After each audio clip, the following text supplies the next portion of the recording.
ең бірінші сабағымызды бастамас бұрын бәріміз бір-бірімізге сәттілік тілеп алайық. Көңіл-күйді сыйлаймыз, біз сабақты бастаймыз. Рахмет балалар. Олай болса, біз жаңа сабақты бастамас бұрын ең әуелі біз топтасып алайық балалар, иә? Қазір алдарыңа мына жерде мозаика бар, сурет қиындылары, сол сурет қиындысын құрап, алдымызға қандай бейне шыққанын айтамыз, сол бойынша топтасамыз. Балалар, жылдамдатамыз, уақыт шектеулі. Топтасып алайық. Сендер мозаиканы құрастырып жатқанда ережені айта кетейін. Ең бірінші мектептің, яғни сабақтың алтын ережесін сақтаймыз. Және алдарыңа бағалау парақшасы беріледі. Балалар, тыңдап отырсыздар ғой, иә? Бағалау парақшасы беріледі. Сол бағалау парақшасы арқылы бірінші тапсырма 2 балл, екінші тапсырма 3 балл, үшінші тапсырма 3 балл, және соңғы тапсырма 2 баллмен бағаланатын болады. Тамаша, бізде бірінші топ дайынбыз дейді мозаика әдісін құрау арқылы. Жарайды. Ал балалар, дайын топ белгі өртіп дейсіңдер. Мен белгі өртім. Сіздер бауырмасы. Тамаша. Кімнің бейнесі шықты балалар? Жошы ханның бейнесі. Шағантайдың. Сіздерде? Үгедейдің. Тамаша. Олай болса сіздер қазір әдемілеп аударыңызға жабыстырып қойыңыздар. Үгедей ұлысы боласыздар.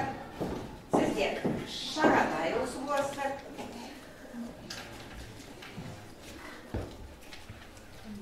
Келесі топ жабыстырыңыздар. Енді алдарыңызға бағалау парақшасын бердім. Өзара топ басшысын сайлап алыңдар. Топ басшысын сайлап алдық па? Ал бұлай болса балалар, енді үйге қандай тақырып беріледі? Түрік империясының мұрагері. Түрік империясының мұрагерлері. Үй тапсырмасы жаңа тақырып емес әлі. Олай болса, съемка телевизор.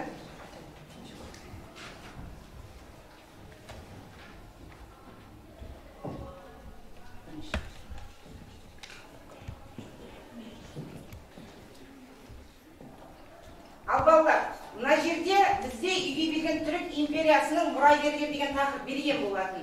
Енді осы жалпы түрік империясында қандай мемлекет атауы болыпты? Бірінші топта кім таңдайды тапсырманы?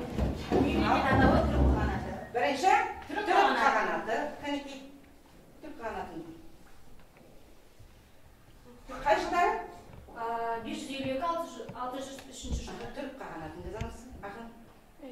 Ол өмір сүрген жылдарынан шатастырдың.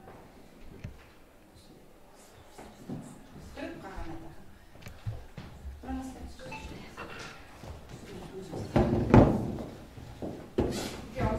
Ауыстық. Мына екеуі қазір балалар бір минут.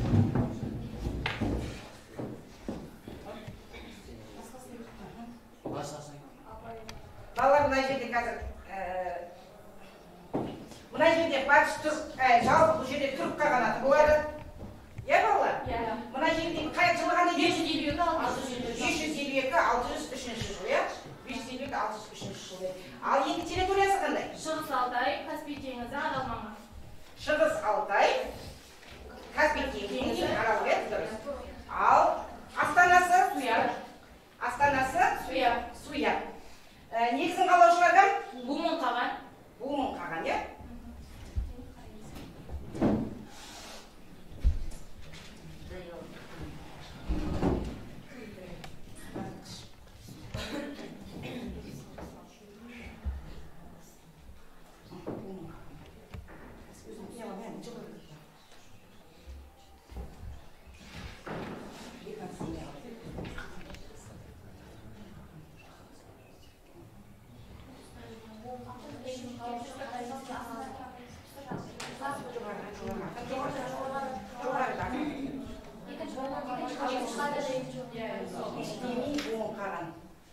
Ал енді келесі мемлекетті айта қойыңдаршы, қандай не?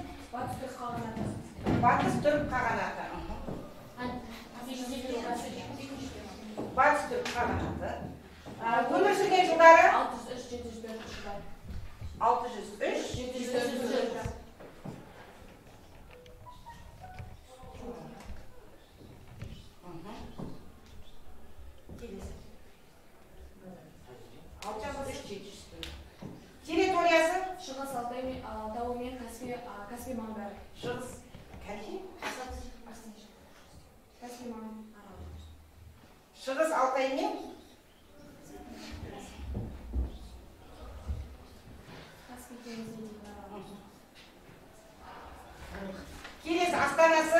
Суяп. Суяп. Орталығы Монбұлақ. Орталығы Монбұлақ. Дұрыс. Ал енді келесі негізін қалаушы кім екен? Тардуш пен Шегуметон. Тардуш ал Шегуметон ел биледі. Оңтүстік Сібір Қытай. Балалар, егер мынаны жылдам-жылдам істей алсаңдар, өздерің келіп шығып белгілеуге болады. Немесе ауызша айта берейік. Келесі тапсырма. Келесі қандай түрік қағанаты? Шығыс түрік қағанаты дейді.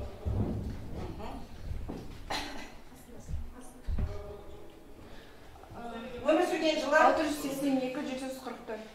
682-744 дұрыс. Территориясы бізде оңтүстік Сібір, Монғолия және Қытай. Дұрыс. Келесі Одан кейін Астанасы Суяп. Негізін қалаушы Елтеріс қаған, Білге және Күртегі. Елтеріс қаған, Білге және Білге және Тоныкөл. Келесі қағанатты айта қойыңдар. Түргеш қағанаты. 704-756. Төбесіне Түргеш қағанаты. Түргеште. Жылын айта қойыңдар. 704-756. Территориясы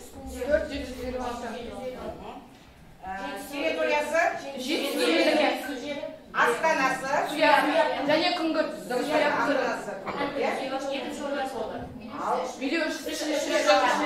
Сұлу қаған және Үшілік және Сұлу қаған. Одан кейінгі бізде Қарлық қаған.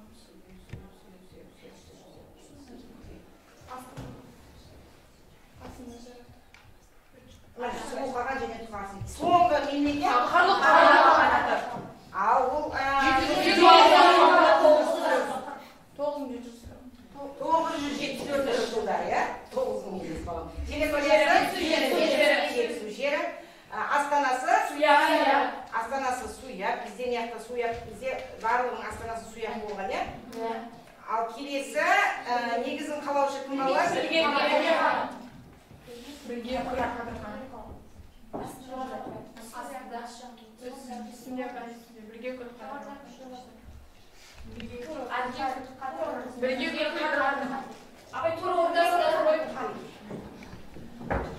Әйтеуір үй тапсырмасын кестемен орындап шықты. Мен бұл жерде бізде көріп тұрсыңдар, менің бір істеп бір істемей тұрған. Дұрыс айтасыңдар. Олай болса, балалар, үй тапсырмасы бәріңізге түсінікті болды. Бұндағы жалпы түрік империясының мұрагерлері өмір сүрген жылдары, негізін қалаушылары және астаналарымен таныстық. Ал олай болса, балалар, енді қазір алдарға сурет берілді ғой. Енді суретпен жұмыс жасайықшы. Тақырыпты айқындау үшін мына бейнелерге не бейнеленген? Шыңғыс хан,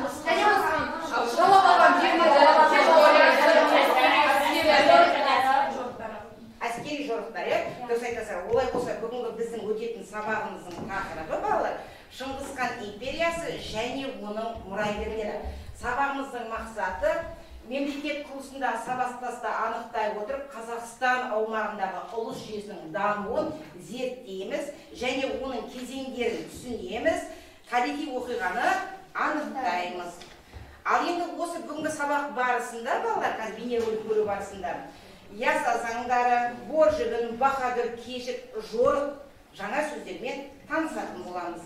Енді назарымызды бейнероликке аударайық.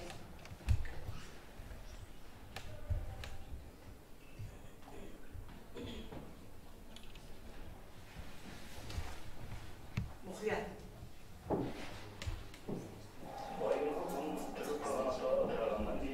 көшпенділердің басынан бағы тайғандай көрінді. Қытай жабайыларды тыныштандыру деген шебермен дүркін далаға жорықтар жасап, әйелдерін күңдікке, ер азаматтың қолдыққа әкеліп отырды. Әмірлерімен Сырдария аралығы Парсылық Бөренқұл патшалығының құзырына қарай, Севердің бүйрегінде бөлек-бөлек болған Керей, Найман, Меркіт татар ұлыстары өзара бір мәмілеге келе алмады.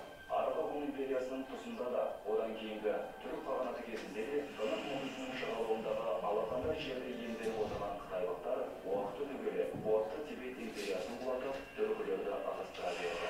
Қуаңқы өзеніне дейінгі жерді еркін жайлаған ата-бабаларымыз Қытай патшалығының бөліп алды билеген саясатының салдарынан бір-бірімен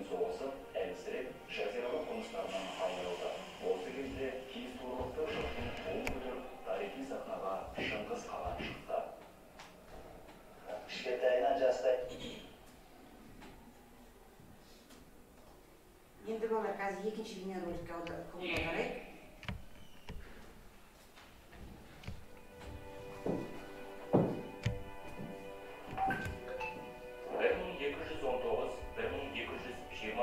жылдарда болған моңғол шапқыншылығынан кейін Қазақстан мен Орта Азияны Шыңғыс хан империясы басқарды. Ұлан байтақ өңірді жаулап алған Шыңғыс хан өзінің тірі кезінде осы 4 ұлына басып алған территориясын бөліп берді. Осылайша моңғол ұлыстары пайда болды. Шыңғыс ханның 4 ұлы болды. Олар Жошы, Шағатай, Түгедей, Төлемі. Ұлдарын ол 4 күлік, жүйрік деп атаған екен. Себебі олар өте ержүрек, батыл болған. Қазақстан аумағы 3 ұлыстың құрамына енгізілді. Қазақтардың ұлан байтақ жері Шыңғыс ханның үлкен ұлы Жошы ханның ұлысына кірді. Ол ертістен Орал тауына дейін, одан оңтүстікке қарай Каспий теңізі мен Арал маңын, солтүстік Хорезм мен Сырдария аймағы, бүкіл шығыс дешті қыпшақты, яғни Еділдің төменгі ағысына дейінгі зор аумақты алып жатты. Ал ордасы ертіс алқабында Ұлытауға орналасты. Бірақ Жошы Шыңғыс ханның тірі кезінде қайтыс болғандықтан, ұлыста оның екінші ұлы Бату билік жүргізді. Шағатай ұлысына оңтүстік Ташкент аймағы, оңтүстік шығыс Қазақстан бөлігі, шығыс Түркістан, Мәуереннахр аймақтары берілді. Ордасы Іле алқабында орналасты. Үгедей ұлысына Жетісудың солтүстік шығыс бөлігі, батыс Монғолия, ертістің жоғарғы ағысы мен Тарбағатай аумақтары берілді. Ордасы Шәуешек өлкесінде орналасты. Төле кенже ұлы болғандықтан Монғолияға ие болды. Орталығы Қарақорым қаласы болды. Ұлыстардың барлығы орталықтағы ұлы хандыққа бағынатын еді. Мінекей бала, қазір біз бейнероликті көріп таныстық. Жалпы Моңғол империясының қалай құрылғанын және оның ұлыстары қалай бөлінгенін таныстық. Енді сендерге бірінші тапсырма. Бірінші тапсырма. Жалпы 3 топ, бірінші топқа гряд әдісі арқылы моңғол шапқыншылығының негізгі себебін анықтайсыңдар. Екінші топ Шағатай ұлысы Пест әдісі Қазақстан аумағында ұлыстық жүйе қалай дамығанын зерттейсіңдер. Үшінші топ Үгедей ұлысы Энара әдісі арқылы тарихта ұлыстардың билеушілері қандай рөл атқарды.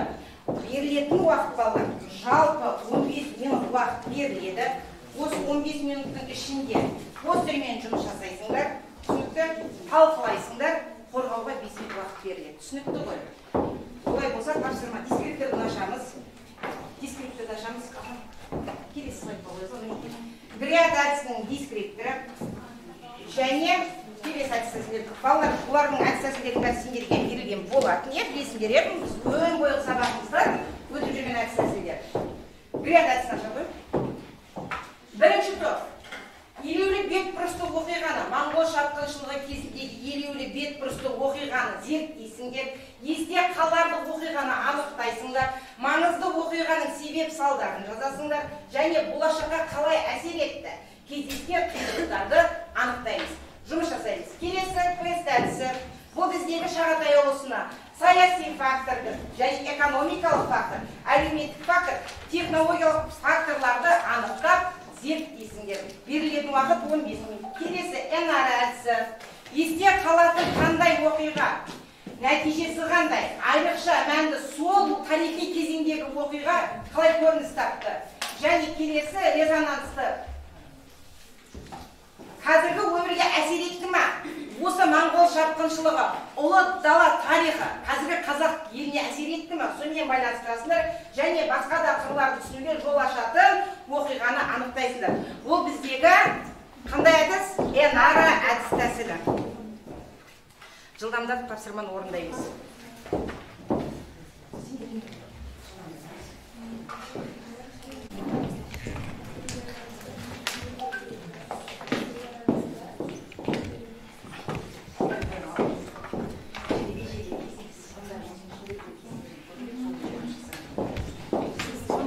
Бала деге уақыт өнімге пайдаланамыз. Әр топ басшысы бағалауды ұмытпайық. Бірінші тапсырма 2 балмен бағаланса, екінші тапсырмаңыз, яғни қазір орындайтын әдіс-тәсіл 3 балмен бағаланады. Балалар, мына жерде бағалау шәкілі тұр, осыған назар аударып қойыңдар. Жалпы білеміз сабақта қалай бағалайтынымыз, балалар?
Жазып болса өзара талқылаңдар тапсырманы.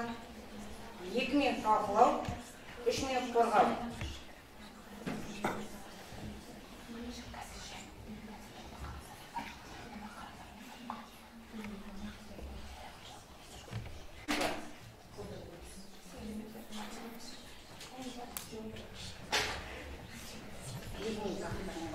Жарайды, тамаша, бізде жошы болса дайын екен. Тамаша, үгедей ұлысы дайын, және жағадай ұлысы. Олай болса бізде бірінші топ жошы ұлысы грязь әдісін ортаға шақырамыз. Келе қойыңдар балалар. Тақырып балалар. Моңғол шапқыншылығы негізгі себебін анықтау. Грязь әдісі елеулі бетбұрыс. Елеулі бетбұрыс. Моңғол империясы. Шыңғысхан құрған мемлекет. Әлемдегі ең ірі империялардың бірі. 1189-1206 жылдар аралығында соғыстардың нәтижесінде Шыңғысхан Алтайдан Қытай қорғандарына дейінгі жерде өзінің бір тұтас мемлекетін құрады. 12-ші ғасырдың соңында, 13-ші ғасырдың басында Орта Азияда және Қазақстан даласының аймағында ұлы көшпелі тайпалар өзінің үстемдігі және саясатын көрсету үшін басқа тайпаларды бағыныштырып алады. Сол сәтте моңғол тайпасынан Темучин келіп, Орта Азияда қалған тайпаларды біріктіріп, Орта Азияда өзінің даңқын шығарады. Тамаша. Қай жылдары бұл болған оқиға? 1189-1206 жылдар аралығында. Тамаша. Келесі. Есте қаларлық отырар апаты. Қазақ хандығы кезінде отырар мәдениеті мен экономикасы дамыған қалалардың бірі еді. 1218 жылы Шыңғысхан бастаған моңғол әскері Қазақстанның Жетісу жеріне аттанады. Халықтардың мал мүлкінің барлық моңғолдардың қолына өтеді.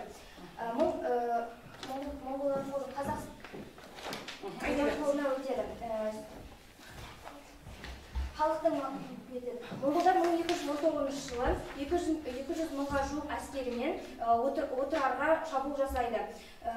Отырарлықтар да қасыққандары қалғанша күреседі. Қатты қарсылыққа ұшыраған Шыңғысхан бекіністі жермен-жексен етуге бұйрық береді. Сөйтіп, отырарлықтар мен моңғол әскерлері 5 ай бойы тоқтамай күреседі. Кейіннен қалада азық-түлік таусылып, халық аштыққа ұшырағаннан соғыс жеңіспен аяқталады деген оймен Қаража атты сатқын өзі басқаратын отырар әскерінің 10 мың әскерін алып, моңғолдардың жағына өтіп кетеді. Сөйтіп, моңғолдарға отырардың қақпасын ашып береді. Соның опасыздығынан 1220 жылы ақпанда моңғолдар отырарға басып кіреді. Сонымен қатар моңғол империясы тағы қандай территорияларға шапқыншылық жасады? Қытайға, Цин империясына, қара қытайларға шабуыл жасады, және сонымен экономиканы жаулап алғанда жарайды. Жақсы. Маңызды оқиға. Яса деген қалақшысы жасақ бізде ол Шыңғысхан империясының әскери құқықтық заңнамалар жинағы болады. Ол 3 бөлімнен 33 тармақтан тұрды. Және осы жинақтан кейін Қазақ хандығында бізде де жаңа заңдар бастады. Есім ханның ескі жолы, Қасым ханның қасқа жолы, және жеті жарғы секілді.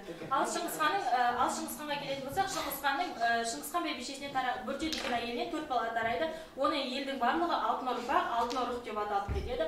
Және де осы 4 баласына 4 ұлысты бөліп береді. Ең үлкені Жошыға ертістің солтүстік бөлігіне Орал мен Жетісу маңы және бүкіл дешті қыпшақ. Жарайды, бұл тапсырманы қазір мен сендерге екінші тапсырмада Шыңғысханның ұлыстары, мұрагерлері қай жерде ұлыстарды бөліп алып дегенде картамен жұмыс жасау барысында көрсетесіңдер.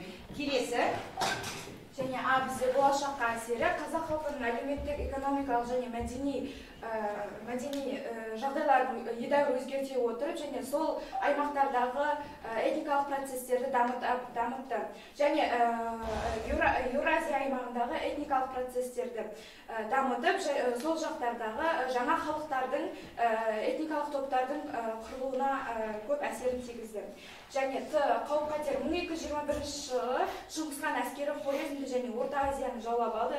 Сол жаулап алғаннан кейін Шыңғысхан әскерлері Дешті Қыпшақ, орыс жерлерін жаулап алған болатын. Және 1224 жылы ертістегі Шыңғысхан өзінің ордасына қайта оралып, Қазақстан мен Орта Азия жерлерін басып алды. Дұрыс айтасыздар, қазір этникалық құрам айтып кетті, балалар. Енді Шыңғысхан империясы құрамында қандай этникалық құрамдар болды? Моңғол, татарлар және рустер кірді. Тамаша, рахмет, өте керемет.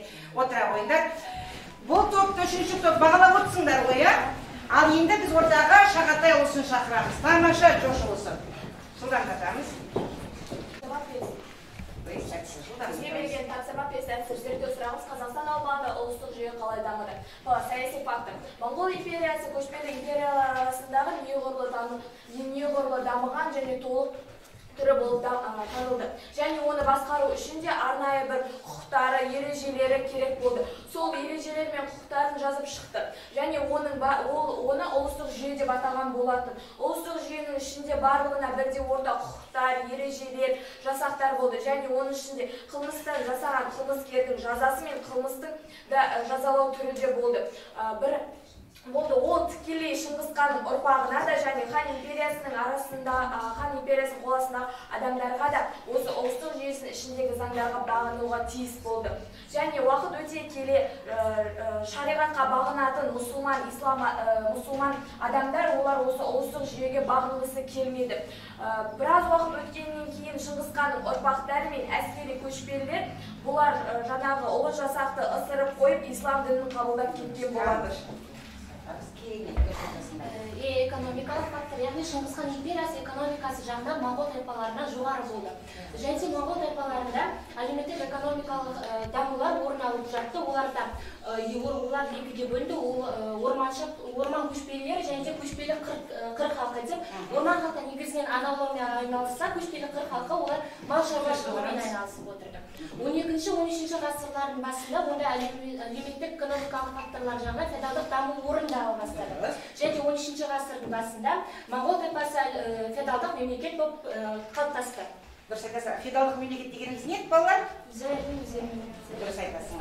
Сонымен қатар өзге елдерге басқыншылық жасап, күш көрсетуде айтылады. Тамаша. Әлеуметтік фактор. Мемлекеттегі жоғары билік мұрагерлікпен беріліп отырды. Хан атағына Шыңғысханның алғашқы 4 ұлы Жошы, Шағатай, Үгедей және Төле, сонымен қатар олардың мұрагерлеріне беріліп отырды. Жоғары билік бізде алтын әулетке тиесілі болды. Және де маңызды мәселелерді жаңа Шыңғысхан ұрпақтары мен ақсүйектер тобы құрылтай шешетін болды. Құрылтайда алтын әулеттің кез келген лайықты өкілі хан болып сайлана алатын еді. Тамаша, дұрыс айтасыңдар. Келесі. Технологиялық фактор. Қандай технологиялық фактор болды? Әскери және соғыс өнері. Шыңғысханның заңдары өте қатал болды. Шыңғысхан заңдарын бұзған адамдар өлім жазасымен кесіліп отырды. Және де егер де осы 10 басы, 100 басының егер де 10 басы 100 басы адамдардың біреусі ұрылысатын болса, сол кезде тікелей 1000 басы жазаланып отырған болатын. Дұрыс. Енді осы жерде мен тағы ой қосқым келіп отыр балалар. Технологиялық факторда Шыңғыс хан империясының әскери жасағының техникасын айтуға болады. Онда әскерлер 10 басы, 1000 басы, 100 басы, 1000 басы болып бөлінетін болды. Ал егер 10 басы жаугершілікте шапқан шапқыншылықта кері қайтқан жағдайда 100 басының басшысы жазаланатын болған. Егер 100 басы кері қайтса 1000 басығы жазаланатын болған. Сол үшін әскери техниканы олар ең мықтығы бірінші 10.000 басын, екінші 100.000 басын, үшінші 1000 басынан Ұқсамағандығы бұл техникалық және әскери несін жақсы қылып шығарған болатын Шыңғыс хан. Сондықтан соның арқасында Шыңғыс хан өзіне қалаған жерлердің барлығын тиесілі иеленіп отыр. Айтылды. Бұл қазір ғана рахмет. Бағалап отырамыз. Енді балар уақыт жекет. Аккуратно. Бізге берілген зерттеу сұрағы тарихта ұлыстардың билеушілері қандай рөл атқарды тақырыбы бойынша бізге N әдісі берілген болатын. Бірінші бізге есте қаларлық кім үшін не үшін. 18-ші ғасырда саяси жағдай тек қана ұлы далада ғана емес, сондай-ақ моңғол шапқыншыларына да үлкен әсер етті.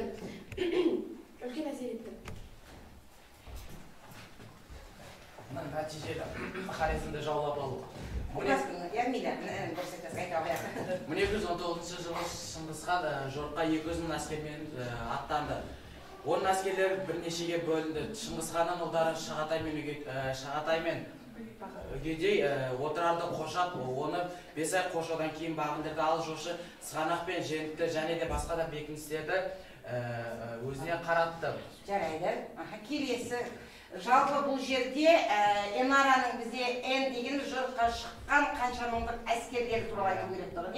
Ең алғашқылар қай жерде бағындырды? Отырарды, сосын Женит пен Сығанақты. Және ең күшті жойқын жасаған Самарқан, Мәуереннахр және Хорезм. Тамаша. Келесі. Айрықша мәнді. Шыңғыс хан бұл есім емес, ол Моңғолдың ұлы ханның алған атағы, оның ішін есімі Тимучин болатын. Шыңғыс хан тарихтағы жеке тұлға рөліндегі аса маңызды рөл атқарады. Шыңғыс хан өзінің ерекше қасиеттерінің арқасында аса ірі империяны құрған болатын. Бізде резонансы, яғни оқиға қазіргі ғылыммен байланысты. 10-ші ғасырда Орталық Азияның шығыс, оңтүстік және батыс бағыттары бойынша моңғол шапқыншылығы жүреді. Бұл Еуразиядағы ең ірі әрі басты оқиға болып саналады. Осының нәтижесінде бізде Моңғол империясы пайда болады, және бұны пайда болған себепкер болған бізде Шыңғыс хан болатын. Және бұл Моңғол империясы құрлықтағы ең ірі империя болып саналады. Бұл империя бізде өзінің иерархиялық үлестік жүйе, әскери әкімшілік жүйе және өзі басқаруымен ерекшеленген болады. Енді қазіргі кезде қандай несі бар, қандай әсері бар? Қазіргі қазақ қалыптасуымыздың негізгі себебі қаяқтан шықты?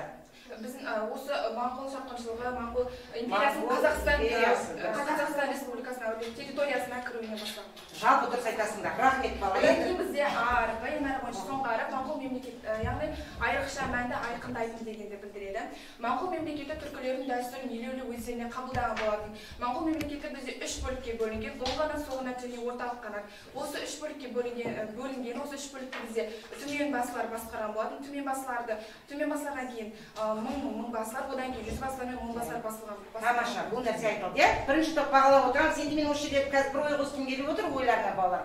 Жалпы қазақ болып қалыптасуына осы моңғол империясы тікелей әсер еткен екен. Себебі жан-жақтан қазақтарды қыспаққа алған Қытай, қара қытайлар, өзбектер шапқыншылық кезінде, жоңғарлар шапқыншылық кезінде қазақтар бас сауғалап осы Моңғолия империясына барған екен. Ал қазақтың ұлы дала болып қалыптасуы негізі моңғолдар қазақ жеріне шапқыншылық жасау кезінен басталған екен. Тамаша, рахмет, отыра қойыңдар. Ал балалар, бізде келесі тапсырма. Бірінші топ. Мұқият тыңдаймыз, картамен жұмыс жасаймыз. Жаңа өздерің айтып кетіңдер. Шыңғыс ханның 4 мұрагері болды. Сол мұрагерлері картада қай жерлерде мекендепті, немесе қай жерлерді жорыққа жаулап алды деген бөлініске ескеріп тұр. Жошы Үгедей Шағатай облыстарын алып жатқан аумағын көрсетесіңдер. келесі топ мәтінді, яғни қазір мәтінді тыңдадыңдар ғой, видеоны тыңдадыңдар, алдарында оқулықты. Балалар өте уақыттығы, сол үшін 3 минут беремін. Өмір сүрген жылдар қандай мемлекеттер, Монғолия империясында қандай мемлекеттер өмір сүрді? Сол туралы негізін қалаушы географиялық аумағын құрамынан анықтайсыңдар. 3 минут. Дескриптивін айтылды. Келесі 3-ші топ попс әдісі. Сабақты қорытындылау барысында өз ойларыңды жеткізесіңдер. Балалар, уақыт тығыздығына байланысты мен сендерге 3 минут талдауға 2 минут уақыт беремін. Кетті уақыт. Позиция. Попс, түсінікті ғой. Менің ойлаймын, менің сенімді себебім, мысалы, мен оны мынандай мысалдар дәлелдегім келеді.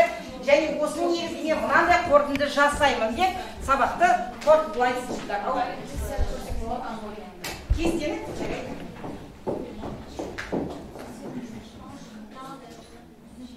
Таңдарда болады. Бақыма қандай мемлекеттердің өмір сүрген жылдарын жазып алыңдар. Жылдан балалар уақыт тығыз.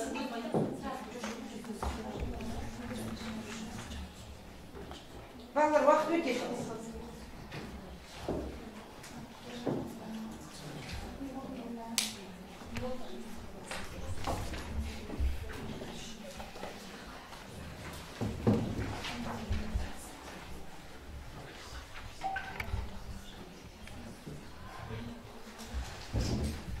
Дайынбыз ба? Келіңіздер ортаға.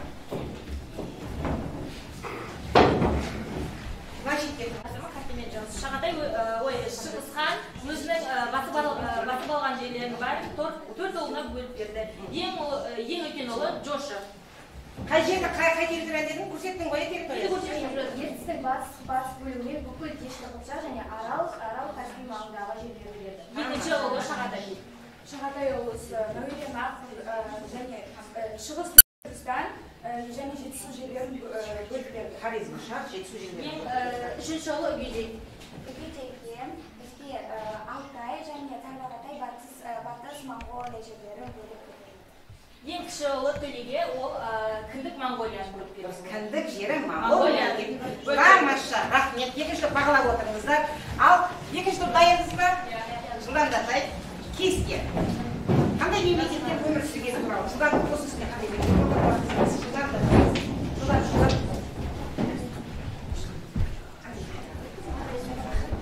Жылдан қысқа ғана.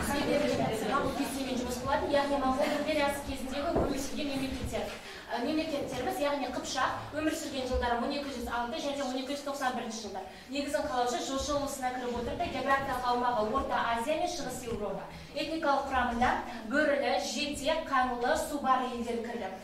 Екінші Қимақ, ол 9-шы және 11-ші ғасырлардың басында өмір сүрген. Негізін қалаушы Шатақ түрік болды. Географиялық аумағы Шығыс және орталық Қазақстан болды. Этникалық құрамында Қыпшақ, Ажырадылар және де Баяндылар кірді. Тамаша. Келесі мемлекеттерде Қырғыз мемлекеті ол 2009 жылдан бастаған болады. Ал оның негізін қалаушы Шыңғысхан үлкен ұлы Жошы ханға берілді. Ал одан кейін географиялық аумағы енесегі ортағы ағысы мен алабы болды. Ал этникалық құрамына түркі тілдес халықтар кірді. Тамаша. Келесі Найман мемлекеті. Өмір сүрген жылдары 11-ші және 13-ші ғасырларды қамтиды. Негізін қалаушы Инаны білген болып табылады.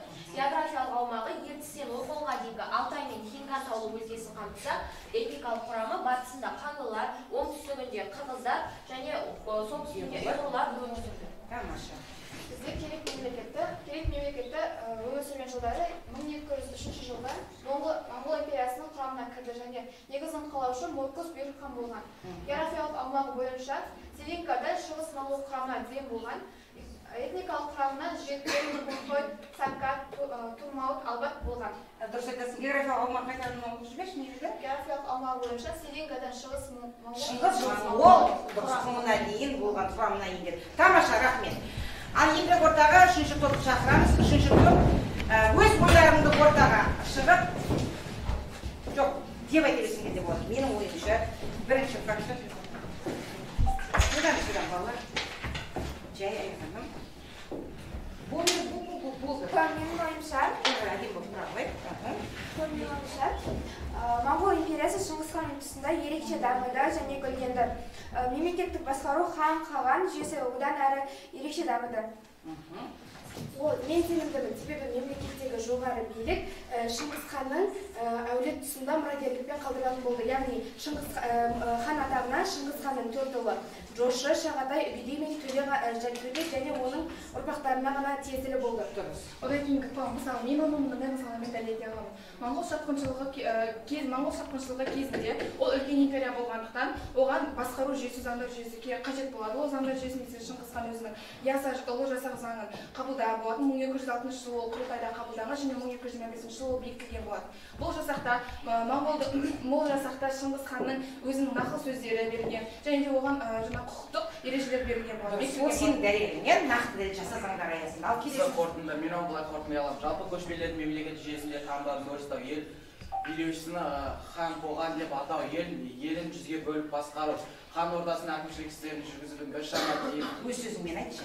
Жалпы қорытындылай келе нәтижесі осы. Жалпы қорытындылай келе Моңғол империясы Моңғол империясы Шыңғыс ханның тұсында Одан әрі гүлденіп дамып, ары қарай Олардың арнайы өздерінің мөрі болды, иә? Хан деген атақтары болды. Қорытындылай. болды. Тамаша, отыра қойыңдар. Келесі енді біздер балалар. Қазір бізде уақыт өте тығыз, білесіңдер, біздің жай сабағымызда да әдіс тәсілде жетіспейді, иә? Уақыты. Енді біздегі келесі неміз балалар?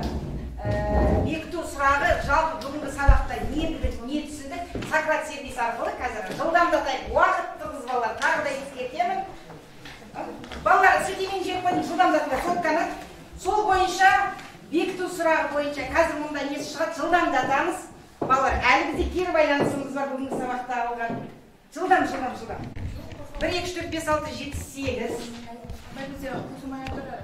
Мені қостай жоқ қоны, мені вайфаймен кірсейін. Кіріп тұра қойып, Аха, мен кірмей атыр дейді. Жылдамдатыңдар, балалар. Жылдамдатамыз. Кірді ма? Кімге кірді, балалар? Кіретін әрекет жасаңдар, кім? Мен оны кіріп жатыр ғой. Тамаша, жылдамдатамыз. Жылдамдатамыз, балалар, иә? Бұл жерде бүгінгі алған білімдеріміз бойынша тест және сәйкестендіру берілген болатын. Жылдамдатамыз. Ал балалар, олай болса қазір алдарыңа стикер берілген, мына тапсырманы қосымша орындай отырып, бүгінгі сабақта алған білімдеріңді қос әдісі бойынша бүгін қандай құнды мәліметтер алдыңдар? Және маған деген қандай ұсыныстарың бар? Немесе бүгінгі сабақта қандай сұраныстарың бар? Соны стикерге жазып, сабақ соңында мұнда іле кетеміз. Түсінікті ма? Топ басшылары бағалауды шығарыңдар. Уақыт тығыз балалар, 2 минут қалды. Бізде қазір қоңырау болуына мен бағалап үлгеру керек. Топ баға шығарамыз. Тартпай қалып. Жарайды, енді сабақ барысында көріп отырмыз кім қалай жауап берген, иә? Жарайды, ода тұрған ештеңе етпейді. Ахан, нені шығаршы? Балалар, болды. Жарайды, енді біз қорытынды шығара берейік, қорытынды шығара бер, Ахан, болды. Енді топ басшылары жылдам. Бірінші топ тұра қойшы, кім қалай жауап берген, Альбина? Топ басшысың ғой? Бағала жібер. Біз екінші топты бағаладық. Қорытынды баға бізде Дианада. Неше балл? Диананы айта ғой? Қазір Сократпен айтамыз, мен жиынтық бағалауды өзім шығарып, балалар, күнделік сайтына қойып беремін. Жалпы қазір 4 тапсырма бойынша, 3 тапсырма бойынша қанша балл Диана? Дианада 8. Дианада 8 балл, өте жақсы, жылдам. Әдеміде 6. Әдеміде 6 балл, жақсы. Ұлжанда да 6. Ұлжан, жақсы. Жансаяда 7. Жансаяда 7, жақсы. Келесі топ басшысы Диана, жылдамдатамыз. Арайда 8. Арайда 8. Ақботада 7. Ақботада 7. Айғанымда 7. Айғанымда 7. Дидарда 7. Дидарда 7, жақсы. Бізде тек арайғана жарайсыз. Ал үшінші топ, бірінші топты жылдам бағалаңдар. Бірінші топта, бірінші бізде Альбинада 8 балл, Аидада 7 балл, Ұлданайда 8 балл, және де Камилада 8 балл. Тамаша. Рахмет, балалар. Олай болса үйге үй тапсырмасын аламыз. Мына шықты ма бізде? Шықты ма, балалар? Шықса бағалау қара жіберіңдер.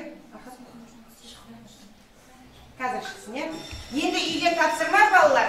Моңғол шапқыншылығының қазақ жеріндегі әсері немесе қандай жағдайда жаугершілік жүргізілді деген тақырыпта қосымша 200-250 сөзден тұратын эссе. Рахмет, балалар. Бүгін сабақ аяқталды. рахмет.